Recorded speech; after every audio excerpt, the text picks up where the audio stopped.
Hello, everyone. We're here for another episode of Jibe Talking.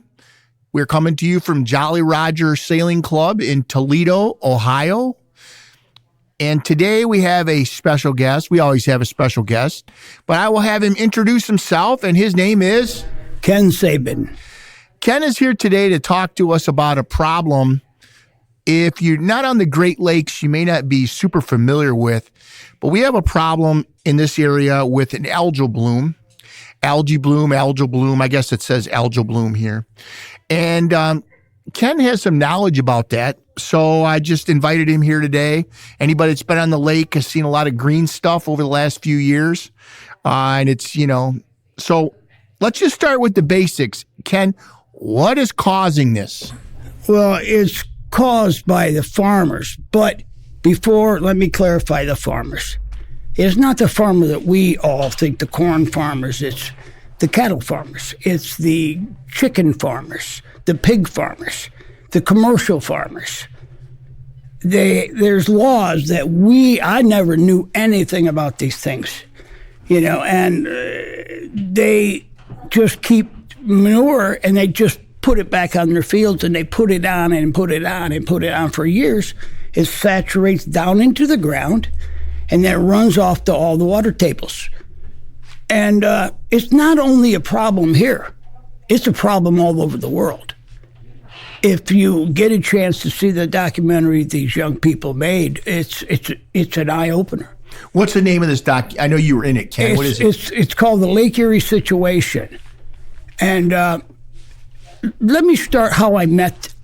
I've been on this pond my entire life, all of us have. And, I was out running my boat and back and forth. And the algae was so thick on the boat that I had no idea what this is, I was putting water pumps in outboard engines, because that's what I do. And it would eat the impellers out of an outboard. That's how bad it is. And, long story short, these young people from up north, they were asking about the algae problem. I said, you want to see the algae? I sent them 4 videos of this, and the next thing you know, it was history.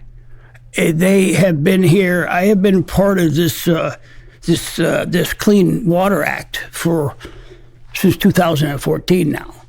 And what it does to the human body, believe it or not, you think you have hay fever, but it's not hay fever. It's from the algae.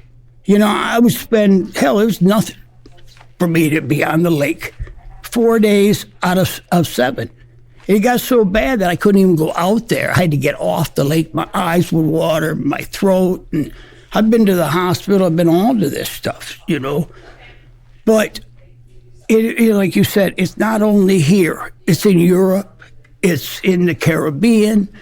The Dead Sea, it's really going to be dead. But anywhere where they're using fertilizer, actually, this stuff is deadly. You hear Dow Chemical, they talk about these chemicals that are causing cancers. This is the same stuff. So what they do, they just feed it to the cows. The cows urinate, or they have a bowel movement. They just put it in a big truck and they put it out in a big hole, and then they pump it on their fields. Well, once or twice is fine, but they continually do it. They do it every time, every year, twice or 3 times a year. They just keep putting fertilizer on the same fields. There's no reason to. And now they got their butts handed to them because they don't know what to do. You can't blame Bill. You can't blame me, can't blame you. You can only blame the farmer. And they know. The thing about the farmers is that there's so many federal laws that you and I never knew about. If you have, let's just say, you have 5,000 chickens, okay? So if you have 5,000 chickens and you're cleaning up their feces, okay, you can spread it out. But if you have 4,999 of them, you don't have to play that law. You can do whatever you want with it. With the big lake, they have a lake. You swear it's as big as Jolly Roger, and they just put urine and feces in it. So to beat this, I got 4,500 cows or chickens, so they don't have to do that. They just keep spreading manure. Spreading this, didn't say it, almost did, but it is. It's not just in this; it's a global problem. Even in Chicago, water is this only 60 degrees. It only takes. You say, well, I don't see it today. If you sailed the Mills race last year in cold water at night, somebody says, well, what are you looking at? I said, I'm looking at the algae. There's no algae. Yeah, it's down under the water, And when it comes up, it'll stop your boat. If you're sailing your boat in light air and you see one of them, you better avoid it because it will literally stop you just like hitting an island. It's this thick. It's 4 inches thick in areas. There's areas where the fish won't even go. They're out in the cold water, in the deep water.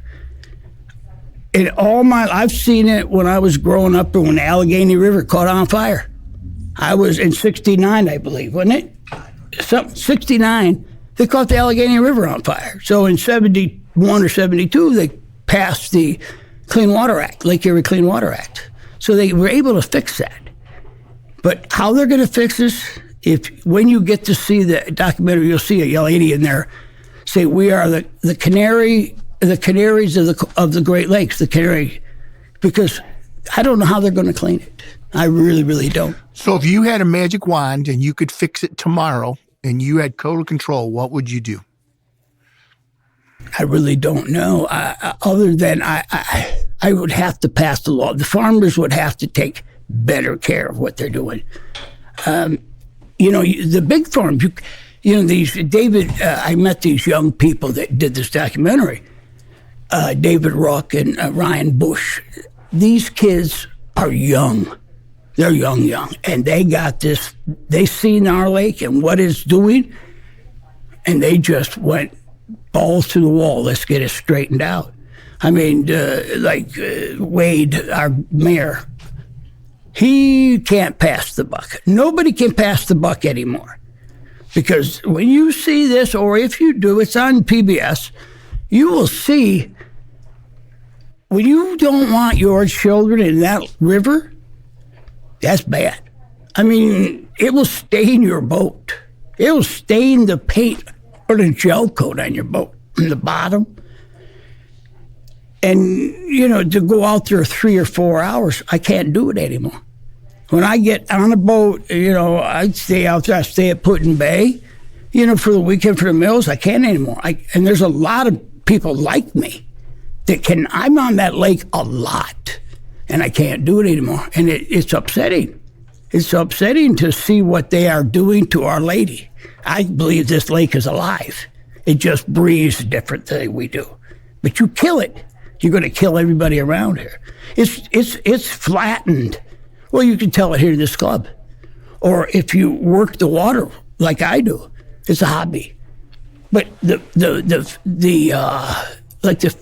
small fish cleaning companies are selling bait.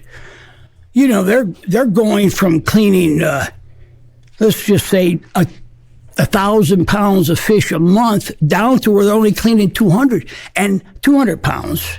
That's a big divot to your pocket. When you live in Point Place or you live in Toledo, Minkies or Monroe, these people have been doing this for years, living off of our lake, and they're not doing it anymore. They can't because nobody wants to go out there. That's how bad our Lake Erie is. There's been several times we'll have a guy on watch racing or sailing where you've got a guy watching. We used to call it rock watching because you're looking for shallow water. Now you're watching for the algae in front of you because it literally will stop your boat. Why? It just seems to me that it's been just like in the last 15, 20 years that we've been hearing a lot about this. Has it gotten worse in the last 15 or 20, or has it just become we have more awareness? More awareness. Well, in 2000, I rebuilt my boat, so I haven't been out there. But in 2014, I started sailing again. I've been sailing long. But 2015 was the worst. When you can't take a shower in Toledo, or you can't take water out of your faucet, you can't wash your clothes because the water is so bad. And I think it was 2014 or 2015, before the government even realized, well, we don't know what the government knows, but when it hit the water intake over here, it hit so fast that it clogged the pumps up to pump the water into the water reclamation place. You couldn't even, it was so bad they had to shut the water intake down to clean it, And it's heartbreaking to see this, because it's not only the lake, it's our livelihoods, a lot of us, But to fix it, I don't have the answer. I really wish I did. I really do. But you can't turn a blind eye to it anymore. There's no turn your head and my friend will fix it. His children, my children, that's their problem, yours. It's not my problem. I got, a few more years. But that's what impressed me about these young people. There are none of them over 50 years old that got on the bandwagon for this lake, But to answer how to fix it, I don't know. Are they exploring alternative farming methods or? No. There is so much, what do you call them? I don't know, bureaucrats in government, they'll just, you start talking about it and they'll figure out a way to change the law. They'll change this. You're not getting the truth. Nobody got the truth for all these years, but now that you're seeing it, you got me sitting here. I'm the last guy in the world that thought we'd be sitting with you guys.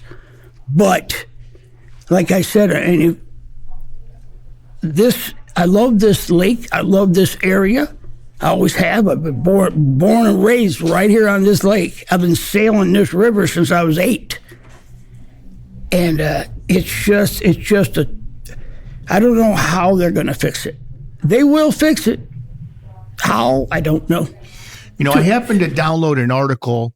I know a lot of people know, but they have research facilities out at Put-in Bay, not at Put-in Bay. What's the name of that island over there? Gibraltar Island. Anyways, a couple stats. The Ohio Sea Grant Director, Christopher Winslow and Jay Martiner, are quoted here, but a couple things are saying here that 85% of the phosphorus that's going into the lake comes from agriculture. Yeah. It says heavy spring rains lead to greater runoff, as we would anticipate. They're saying that the bloom events, mainly, they said the largest ones, greatest, they usually said in August and September, but they can start as early as June or July, is what they're saying here. That's correct. Yeah. They're saying here that the Ohio researchers estimate that the bloom costs homeowners $152 million in lost property value over the last 6 years. So, that's a lot of money. People say they want lakefront property. Yeah, they do. But when you buy a beach house, you don't want green beach. No. And you don't want that stuff flow. And you're right, it is. And I like what you said about, even though you don't necessarily see it, and they talked about in this article, they said it's mixed in the water. Oh, yeah. It just isn't floating on the top right now. Well, what you see, like you say in June, July, okay, it's just, if you're out, you don't see it in the daylight. You don't see it in daylight in that early part of the year. But if you're just at dusk when the sun's just setting, you'll see, if you sail the ocean, if you ever seen the ocean, you see the plankton that rolls over. Yep. It's almost the same thing, but you're looking down and you see it all sparkly down there. And you're going, somebody said, well, what are you looking at? Ain't that pretty? No, it isn't pretty. It's algae. And in about a month, it's going to be floating to the top. And they're going, well, I don't understand. I said, that's the problem. People do not understand what's happening. And I don't know, it ain't the small farmer. It isn't the small farmer. It's the ones, believe it or not, the farms in Ohio are owned by the Chinese. And China has the strongest laws for this type of situation. They've already destroyed their country, the grounds. So what they do, they come over here, and you can research, you'll find who owns it. It's owned by out of town. It's owned by the Chinese, these farms are. And what are you going to do with you got 1,000 cows, milking dairy cows. They got to poop somewhere. And all they do, they got a big end loader, they scoop it up, they put it in a trailer, they take it out, and right away they put it right in the farms. That's a lot of poop, ain't it? It is a lot. They're saying here, I guess they've made a couple laws, obviously, not even denning, but one of the things, I guess they used to put fertilizer on frozen land. And now at least they've passed a law that said they are not allowed to spread fertilizer on frozen land.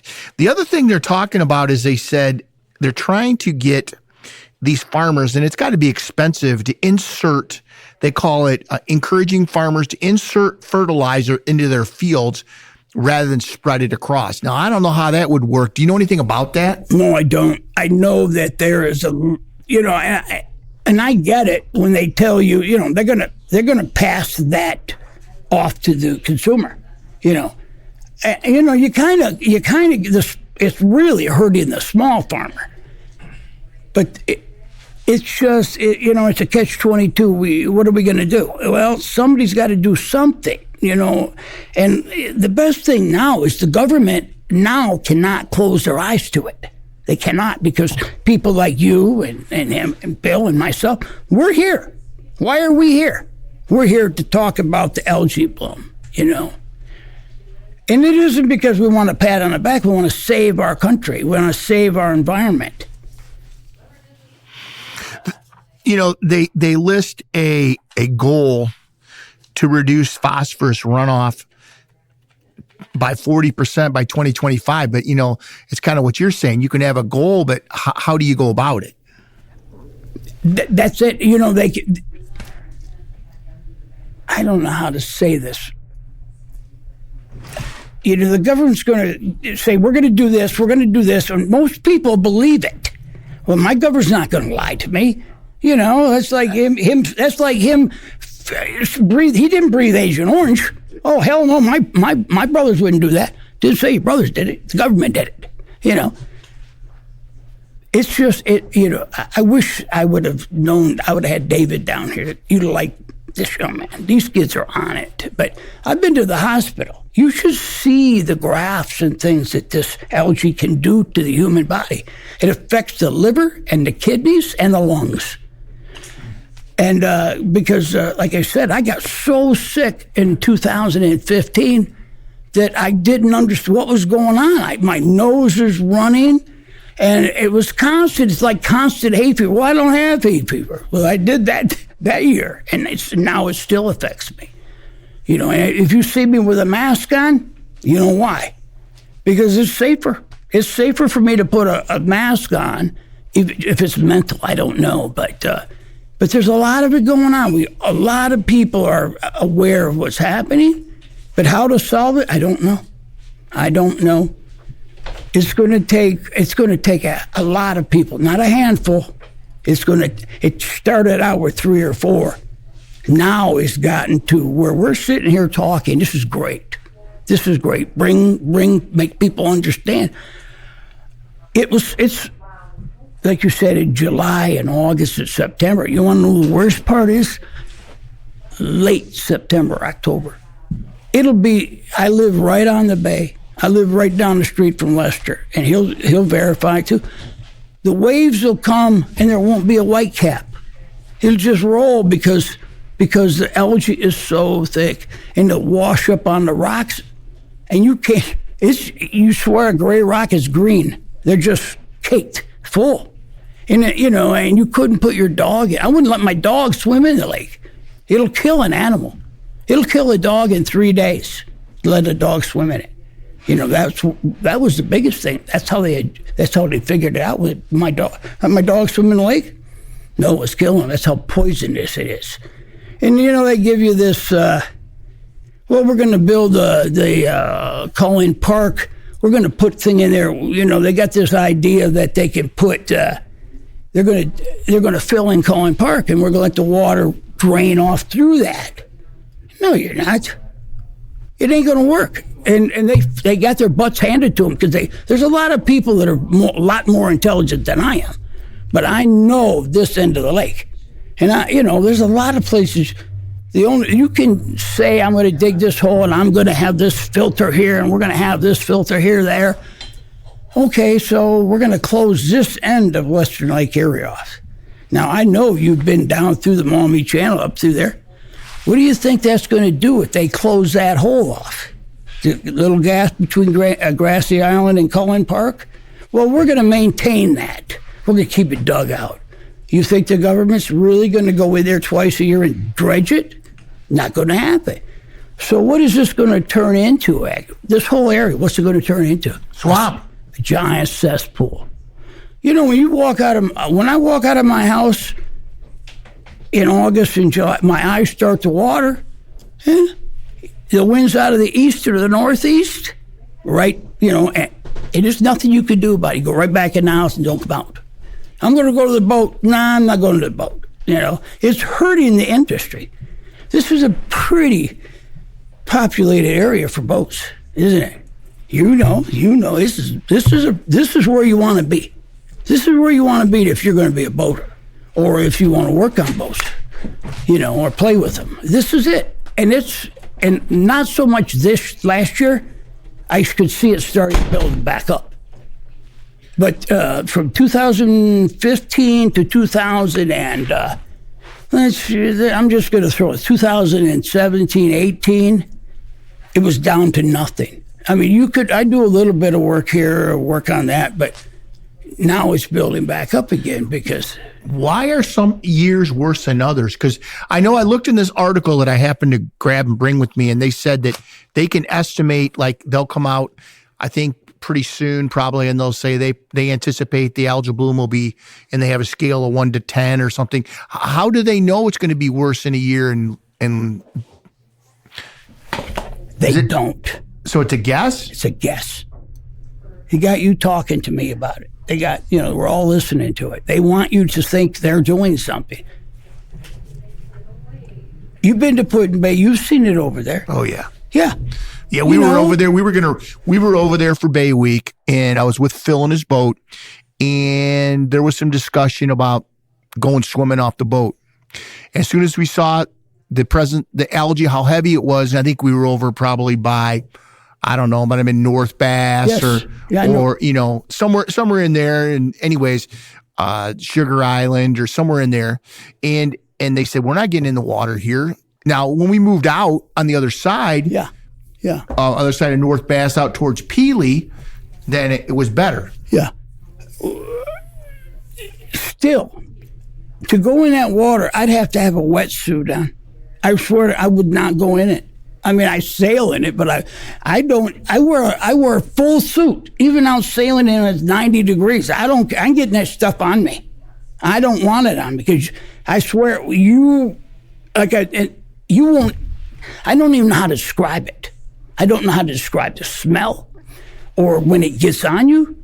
It's just. I really can't describe it because it's the most disgusting smell.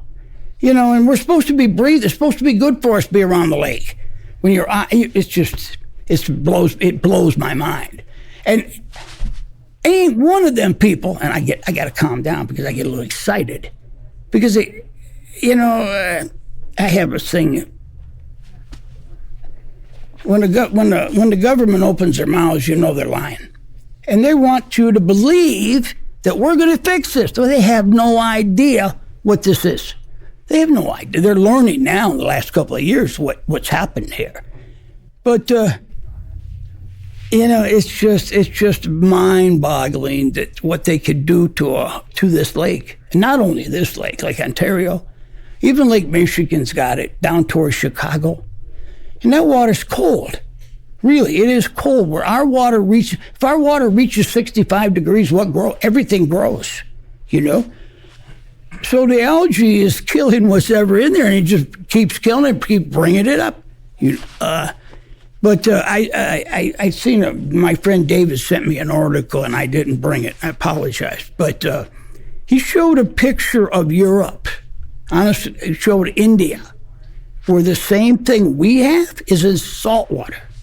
Can you imagine? Nothing grows in salt water. This stuff does. This stuff will grow in anything or whatever it's killing.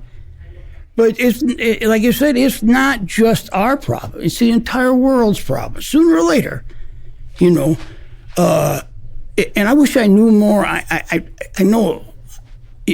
I don't know enough about what causes it. I know what I was seeing and what I was told. But, there's a gentleman, Joe, he's a farmer out of Defiance. He says, it's not me, it's about my neighbors. Who's going to take care of my friends, my neighbors? Who's going to take care of them? If I don't do it here at my farm, as organic farming, now I'm not saying that's the answer either. But, like he says, if I don't take care of my farm and my obligation to my farm, well, who's going to take care of you? And who's going to take care of you? Who's going to take care of my friends, my farm, my neighbors? Your responsibility is to your neighbors also.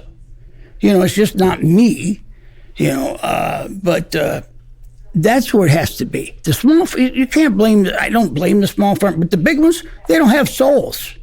They don't care. It's all about the money. Well, we got to feed the population. Yeah, we do.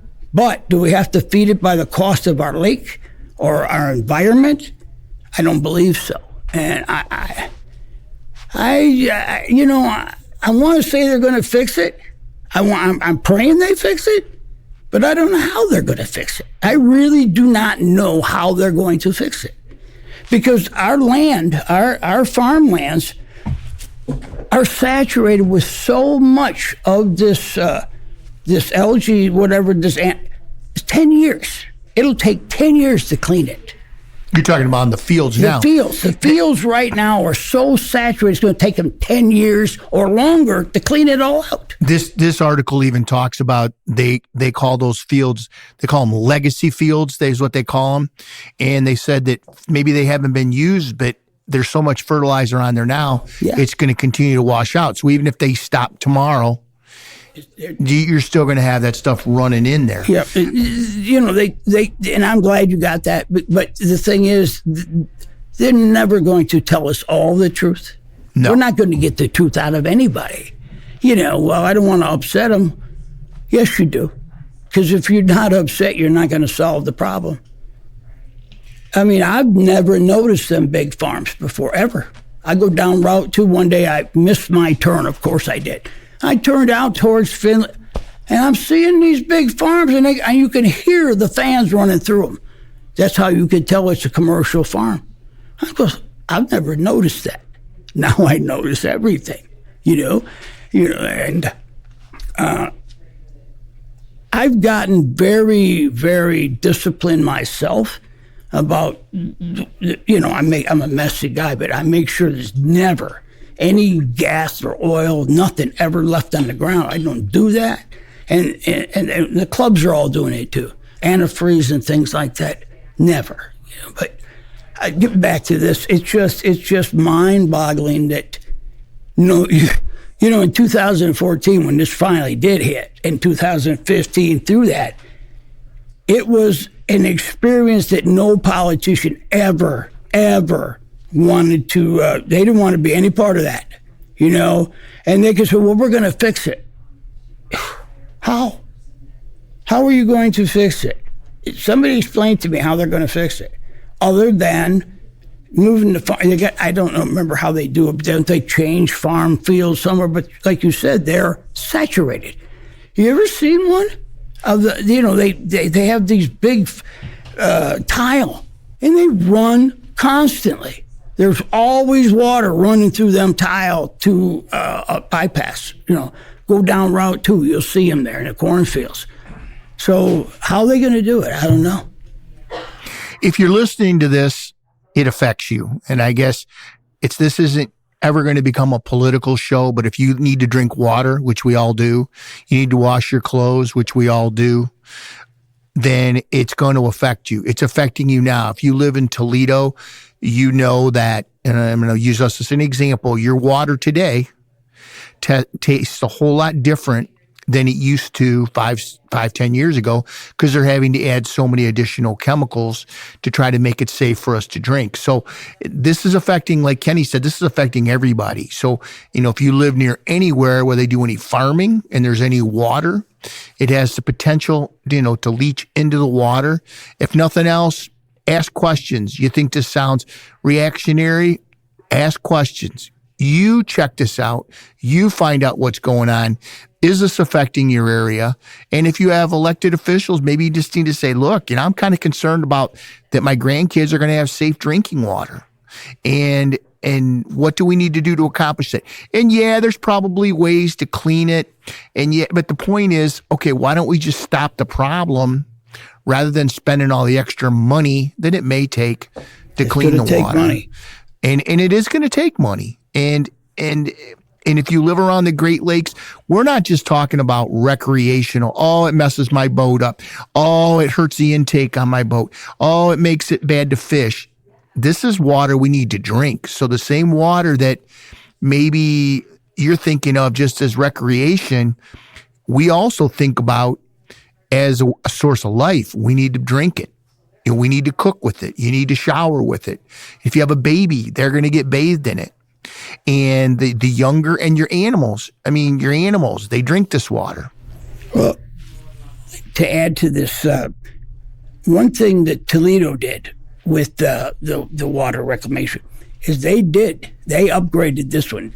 If it happens in Toledo again, not in my lifetime, I believe that they really did step up their job of, when it shut down the city of Toledo for 3 days, we couldn't shower, we couldn't drink water. It's crazy. You can't get a drink of water in the city of Toledo, and you got Lake Erie, and that's the reason. But they did step up the water intake. They got that straightened out, and they got their eyes on it. They got their eye on. They test a lot more often. Yes, they test. Said yes. That, yes. Oh my Lord, yes. Oh yes. And again, I'm not a politician. I don't talk politics. I'm on the bandwagon to get this straightened out, and it's in the bit. I don't care what anybody says. I am. I enjoy being here, but when I can't come here, it's kind of this is my sanctuary. To come to this club is actually my sanctuary, I have a therapist on speed dial, So, but that's what it is. And there's a lot of people say, well, it's your problem. It's his problem. No, it isn't. It's all of our problem. But I have seen, and this impresses me with the young people, when they leave their boat, and they got a case of beer or what, everything comes back with them. There's nothing thrown on the islands, and they're bringing it home with them. And they take it in the plastic. No plastic out there. I don't know there's some kind of deal with the plastic thing, but it does get, an active boater will understand what we're talking about. You want to drive along, it's just disgusting. Yes. Okay, so what's up? We all good? I just get to ramble. No, it is rather concerning, and hopefully, if you're hearing this, you'll just start asking questions. We're going to thank Ken for coming in today. I really like the information he brought to us. I think maybe at another time, maybe we can have him back, and some of the other people he knows, we could have them back on here, and we could do some more, because this is not a problem that's going away. Nope, it's not going away in the near future. So that means we need to make ourselves educated. So thanks a lot for coming in, Ken. Yep. Okay, gentlemen, it's been real. I'll be in touch with.